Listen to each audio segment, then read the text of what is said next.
Cardum kaduri banda bini gatot ta cake video one to the law la banke 1 kg ho tumarong dung la hai la tumsi cake nang order video ke cheng pen ke chut anang lam no non bang ke aliara hedi ki bilok lo cake bang di soft fig masi ki bianta henurem bukan bang ka icing kuri lo so cake bang ke di ini ke half kg si silam ning pu ke nang than kang di bahai ni do kok ke lai not bang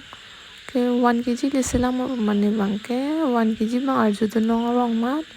1 kg si silam pi rong la ya neta dukan se dokom hedi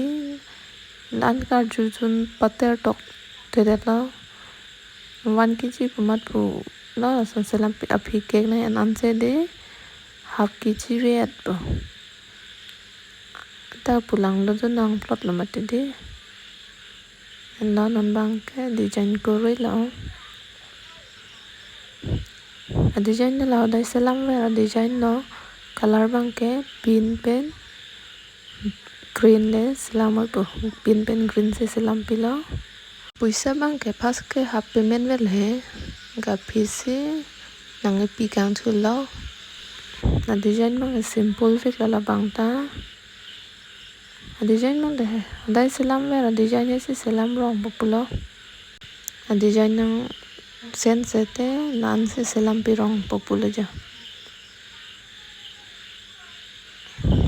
tan lo nang mesin nama gadu kuwi bantan ning aklong penakiru pilo nang support on pon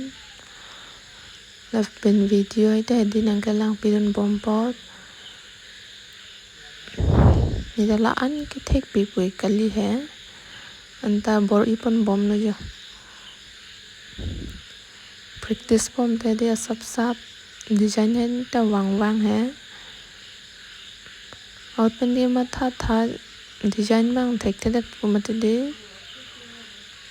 nda pu se selam pi bom lo len lo 1 kg lo so cake bang ke